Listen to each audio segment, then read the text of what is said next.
So today's topics are biomedical waste management and needlestick injuries.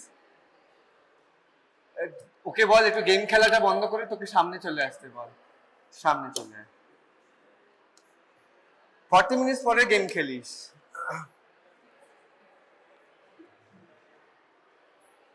So what are biomedical wastes? These are wastes generated during the laboratory diagnosis, treatment or immunization of human beings or animals, or in research activities pertaining to or in the production of biologicals. In developing countries, the waste falls into two categories, that is general or non-hazardous waste 80%, and biomedical waste includes infectious waste and chemical or radioactive waste. What are the hazards from the infectious waste? The pathogens in the infectious waste can infect the healthcare workers and transmission can occur through this sharp waste. And hazards from chemical waste are toxic, corrosive, and some may cause physical injuries and chemical burns. And the pharmaceutical waste, this exposure may cause several adverse effects. The hazard from the cytotoxic waste can be mutagenic, teratogenic or carcinogenic, and the hazard from radioactive waste can be genotoxic and can also cause tissue destruction.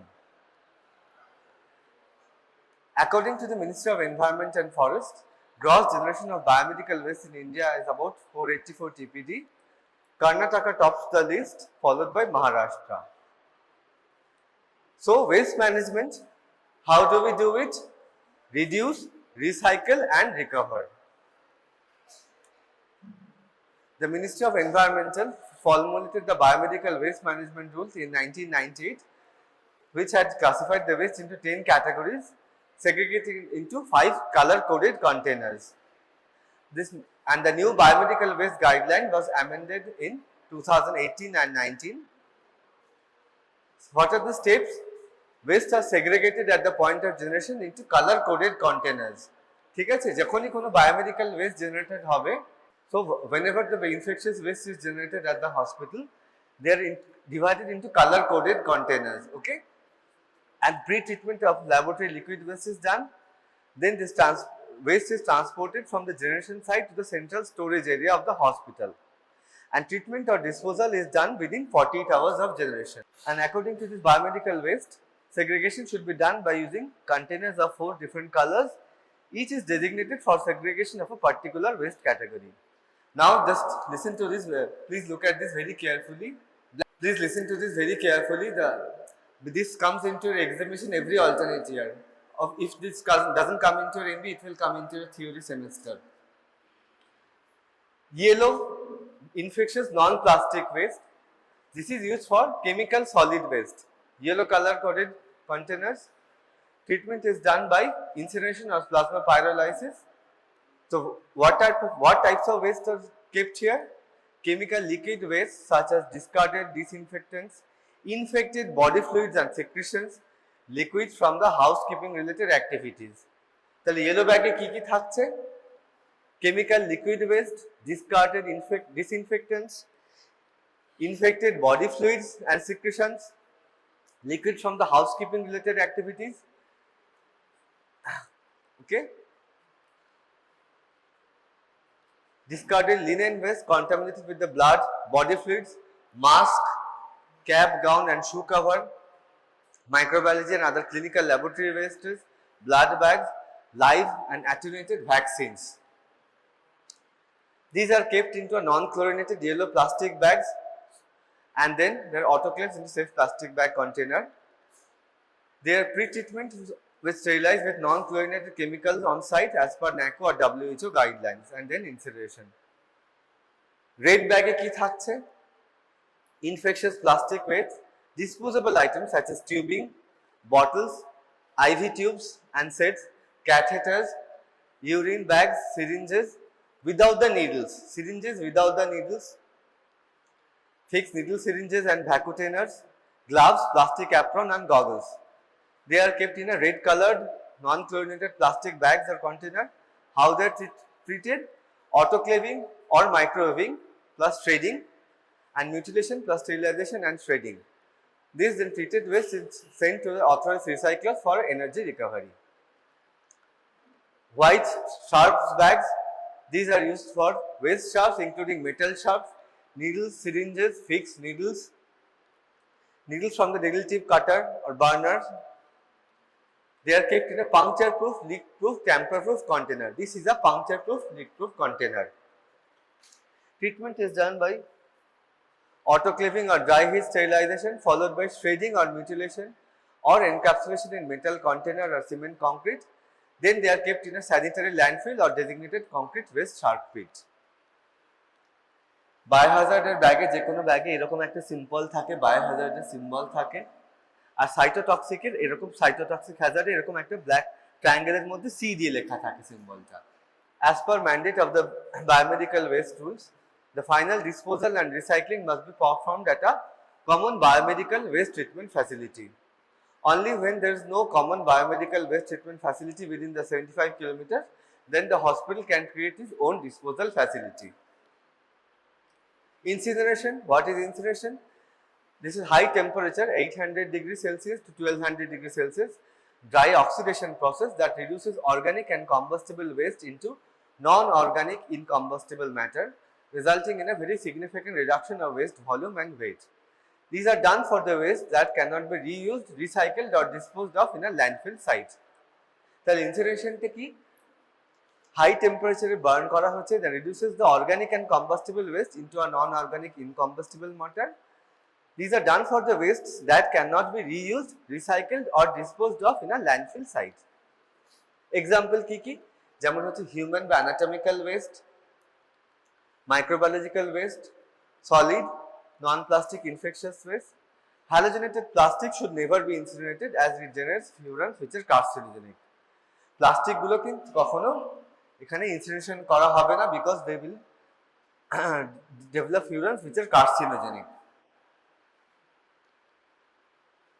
Autoclave. This is we all know the steam is brought into direct contact with waste in a controlled manner for sufficient duration to sterilize this waste. This is done for treatment of infectious plastic and sharp wastes. Chemical disinfection is done by chemicals like hypochlorite mixed with waste which results in disinfection. This is suitable for liquid waste such as discarded blood and body fluid and also for the hospital sewage. Effluent treatment plants. The liquid waste generated in a hospital, if mixes directly with the groundwater, can cause significant health risks. Therefore, it is first subject to chemical treatment and then it is drained into effluent treatment plants. Microwaves are radio frequency waves. They produce friction of water molecules which generates heat. Large size microwaves are used for disposal of biomedical wastes. Hydroclaving. This is a low temperature stream sterilizer. And shredder. This is done for the sharp wastes, where these wastes are dish-shaped or cut into small pieces so as to make the wastes unrecognizable. Shredding is done for the needle wastes. Okay. Deep burial is a pit dug about 2 meters deep. This is half filled with waste and then covered with lime within 50 centimeters of the surface before filling the rest of the pit with soil. The groundwater level should be a minimum of 6 meters below the lower level of the deep burial pit to prevent contamination. Encapsulation. This involves filling the containers with waste, adding immobilizing material and sealing the containers to prevent access to unscrupulous activities. Inertization. This involves mixing the waste with cement before disposal. This is suitable for pharmaceuticals and for incinerated ashes within a high metal content. Plasma pyrolysis. This uses ionized gas in the plasma state to convert electrical energy to temperatures of several thousand degrees using plasma arc torches or electrodes. Disposal of cytotoxic drugs. The expired cytotoxic drugs are returned back to the manufacturer or supplier for incineration at more than 1200 degrees Celsius or encapsulation or plasma pyrolysis at 1200 degrees Celsius. How these are disposed? Solid wastes. They constitute a large component of the hospital waste. They are not biomedical waste. Their disposal are carried out by several strategies: composting, waste to energy, recycling of the waste or landfilling in a dump yard. How this biomedical waste management is monitored? Monitoring is an essential component of this biomedical waste management. To This Biomedical Waste Management Committee should be formed, which serves several functions like to oversee the implementation of biomedical waste practices, to educate the healthcare workers about biomedical waste practices, and to monitor the biomedical waste management in a hospital.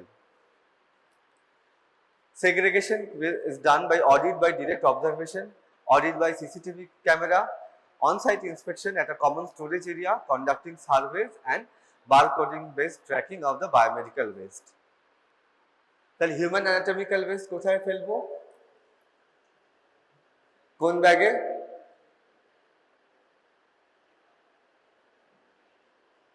Yellow bag. Blood R bloody fluids ছিল yellow bag. Sourav, Sourav তো তুই সামনে চলে আয়, সবাইকে নিয়ে আয়, পুরো বেঞ্চটাই চলে আয়, ফার্স্ট বেঞ্চে আয়। তাহলে ব্লাড আর বডি ফ্লুইডস ছিল, হিউম্যান অ্যানাটমিক্যাল ওয়েস্ট কোথায় ফেলছি আমরা? ইয়েলো ব্যাগে। Which of the following waste should be pre-treated with non-correlated chemicals on site as per NACO guidelines? Microbiology and clinical laboratory waste. Today's discussion is needlestick injuries. This will be very important for even throughout your medical profession life, because whenever you are working in the wards, you have to be very careful for needlestick injuries, and if this occurs, so let's look what to do if this occurs. Occupational exposures are defined as percutaneous injury or needlestick injury or any other sharp injury, splash injury, contact with the mucous membranes, contact with the non-intact skin, and contact with the intact skin when the duration is prolonged. What are the agents transmitted by needlestick injuries? কি হতে পারে needlestick injury তে কি হতে পারে? হ্যাঁ তুই just name one infectious agent which can be transmitted to your body through needle prick. HIV virus. The most common is hepatitis B virus, hepatitis C virus, and HIV. The risk of transmission is highest for hepatitis B virus, okay? That is as high as 30%, followed by HCV 3%. The risk of transmission for HIV is 0.3%. আরে AIDS দেখ, AIDS এর নাম কি? তোর নাম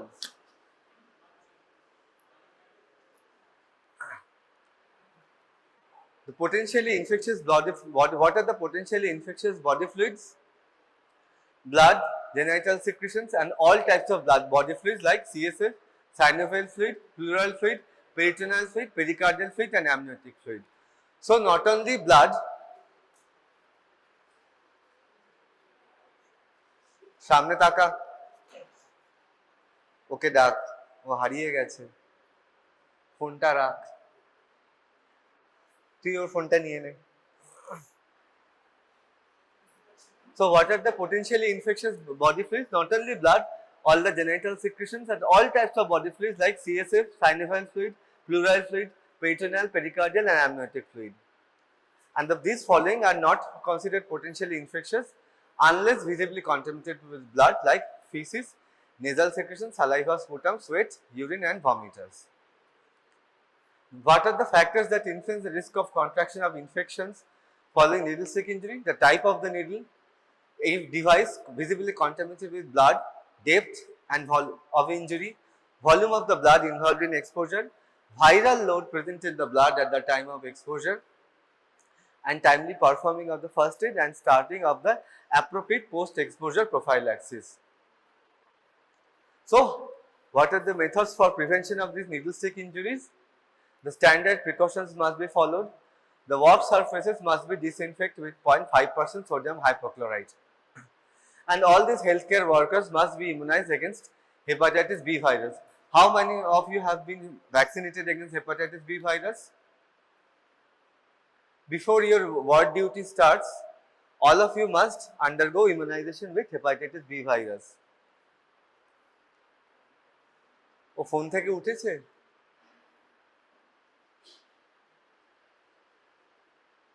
আজকে কি বলছি, কি পড়াচ্ছি আজকে? হ্যাঁ তুই শুনছিস? So before starting off your words, what should you do? All of you must get immunized against this hepatitis B virus. Okay? The spillage of blood and other body fluids must be promptly cleaned. Disposable needles should be used and never recap the needles and proper disposal after use. এই যে কখনো হাতে ধরে করবি না, কোথাও একটা রেখে তারপরে নিডল রিক্যাপ করব। Okay, single hand scoop technique. This is how you should put on the cover of the needle. Passing of sharp instruments should be done like non-touch approach, not directly by hands. Suturing, forceps or needle holder is ideal for holding a needle. And pre-operative testing of a patient for BBV, blood-borne viruses. Before any patient is taken up for a operation, pre-operative testing of patient should be done for blood-borne viruses. Like, give some examples of blood-borne viruses. Patient known to have blood-borne virus infections require the following additional precautions for surgical operation. The lead surgeon should ensure that all the members of the team know about this infectious hazards, and appropriate measures should be followed like double gloves. The surgical team should be limited to essential members of the trained staff only and may help in theatre decontamination, such as these cases should be posted last in the list. Now post exposure management. যদি কখনো exposure হয়ে যায় তখন তাহলে কিভাবে manage করবি? একটা blood born ভাইরাসের এক্সাম্পল দে। প্রি অপারেটিভ একটা পেশেন্ট এসছে তোর কাছে, তুই তার অপারেশন করার আগে কি কি ইনফেকশনের এগেইনস্টে টেস্ট করতে পাঠাবি। So now coming on to post exposure management. একটা এক্সপোজার হয়েছে তাহলে তখন কিভাবে ম্যানেজ করবি? First aid, and you will immediately report to the designated nodal center and takes the first dose of post-exposure prophylaxis for HIV. Testing for blood-borne viruses, decision on PEP for HIV and hepatitis B virus, documentation and recording of exposure, informed consent and counseling, follow-up testing for the healthcare workers, and precautions during the follow-up period. Ki korbo? Earliest is the first aid. So there is less chance of transmission of these blood-borne viruses. For splash injury, irrigate thoroughly the site vigorously with water for at least 5 minutes. কখন একটা এরকম splash হয়ে গেল তাহলে immediately কি করবি? vigorously water দিয়ে ধুবি for at least 5 minutes. Spit fluid out immediately if gone through the mouth into the mouth and rinse the mouth several times. If wearing contact lenses, leave them in place while irrigating. Once the eye is clean, remove the contact lens and clean them in a normal manner. Do not panic or place the finger into the mouth reflexively. Do not squeeze blood from the wound and do not use antiseptics or detergents. Now this is very important. Do not use antiseptics and detergent. What are the exposure codes? In 1 and 2, the source HIV code is negative, then PEP recommendation is not warranted. And the source, if this is exposure code is 1 and this code is 2, PEP is recommended. Duration of the PEP will be 28 days. TL plus tenofovir and lopinavir regimen is given plus lamivudine. So this regimen comprises of fixed dose combination of 5 tablets to be taken every day. What are these 5 tablets? Tenofovir 300 mg, lamivudine 300 mg, 1 tablet once daily, and lopinavir plus ritonavir 200 mg lopinavir plus ritonavir 50 mg, 2 tablets twice daily. Alternative TLE regimen, fixed dose combination of tenofovir, lamivudine and efavirenz are given 1 tablet once daily. So what are the post exposure prophylaxis regimen? Ki deya hoy drugs? TL+LR regimen, tenofovir and lamivudine plus lopinavir and ritonavir. Alternative TLE regimen, tenofovir, lamivudine plus efavirenz. What are the exposure codes? Source materials are blood, body fluids are potentially infectious material. Please remember this throughout your life, because this will affect you throughout your life whenever you are working in a hospital. What are the exposure codes? Mild exposure, mucous membrane বা non-intact skin exposure with small volumes of less duration. সেখানে আমাদের তাহলে PEP লাগছে না। Exposure code 2, moderate exposure, mucous membrane বা non-intact skin with large volumes or splashes for several minutes or more duration, or percutaneous superficial exposure with solid needle or superficial scratch. সেখানেও লাগছে না। Now severe exposure, percutaneous exposure with a large volume transfer by a hollow needle or wide bore needle or deep puncture, visible blood on the device, a needle used in a patient's artery or vein. Source code of status code of the HIV patient, status source is HIV positive, asymptomatic or low viral load, less than 400 copies per ml. If the source code 2 is HIV positive, symptomatic, the patient is symptomatic, and if the source code is unknown. In maximum cases, your status code of the patient will be unknown, or neither the patient or his blood is available for testing. Then, এইভাবে মাথায় রাখবো, এই চারটা সারা জীবন মাথায় রাখতে হবে, কি হলে আমরা কি কি করব, ঠিক আছে?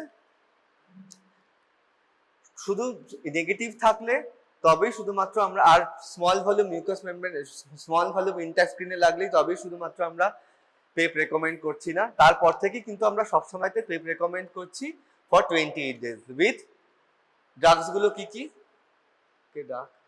ড্রাগসগুলো কি কি, TL+LR রেজিমেনে কি কি ড্রাগ থাকছে, TL+LR এ কি কি ড্রাগ লাগছে, these are tenofovir and lanifudine. Please try to remember this by heart, because whenever if you accidentally prick a patient, you will have to get this treatment, otherwise you will get AIDS, and this will be useful for you for your entire life whenever you are working in a hospital. Any day you can get a needlestick injury while working with a patient, and immediately you will have to refer to this chart only. This chart is not only for passing this सामने वाला semester or MBA examination. This will be helpful for you throughout your entire medical career. So what are the drugs in a post-exposure prophylaxis regimen for 28 days? TL+LR regimen, drugs of tenofovir, lamivudine, lopinavir and ritonavir, and alternative TLE regimen, tenofovir, lamivudine and efavirenz. The first dose should be started within 2 hours and definitely within 72 hours. কখনো 72 hours এর বেশি দেরি করব না। No need to provide PEP if the exposure occurred more than 72 hours. PEP is not required in the following situations. কখন লাগছে না? If the exposed person is HIV positive. Exposed individuals who are known to discover to be HIV positive should not receive PEP. They should be referred to the ART's clinic for counseling and initiation of ART. If the exposure is on an intact skin, skin এ লাগলো scratch হয়ে কিন্তু স্কিনটা intact রয়েছে, তখন লাগছে না। If the source is HIV negative, তুই পেশেন্টের ব্লাড টেস্ট করে দেখছিস যে পেশেন্ট HIV নেগেটিভ, তাহলে লাগছে না। Exposure with low risk specimens like কি low risk specimens? Tear, saliva, urine, stool, vomitus, nasal secretion, sweat, etc. Exposure code of EC1 and source code 1. Source unknown if HIV prevalence is low, and delay in reporting by more than 72 hours. PEP initiation becomes optional. Side effects. The common side effects are nausea, diarrhea, muscular pain, headache or fatigue, and later anemia, leukopenia and thrombocytopenia. For most side effects except jaundice or liver tenderness, PEP should never be discontinued. Post-exposure prophylaxis for hepatitis B. এগুলোতে গেল HIV, hepatitis B exposure হলে কি করব? hepatitis B কিন্তু exposure chance হচ্ছে 30%. HIV যদি 0.3% হয়, এটার কিন্তু আরো অনেক high chance 30%. Healthcare worker status. If the exposed person is completely vaccinated and the antibody titer is protective, more than 10 milli-international units per ml, no further treatment is required, regardless of the hepatitis B virus status of the host, and regardless if the titer falls down later. তাহলে আমাদের যদি vaccination হয়ে থাকে আর আমাদের যদি antibody titre more than 10 মিলি international unit per ML থাকে, পেশেন্টের যাই হোক না কেন তাহলে আমাদের আর ভ্যাকসিন লাগছে না কিছু, ঠিক আছে? যদি completely vaccinated and the titre কিন্তু লেস দ্যান 10, তাহলে hepatitis B immunoglobulin first dose should be started immediately, maximum up to 7 days, and start the second series, and vaccine should start the second series of 3 doses. If the person is not vaccinated or partially vaccinated, hepatitis B immunoglobulin 1 dose should be started immediately within 7 days and complete the vaccine series from the last dose given.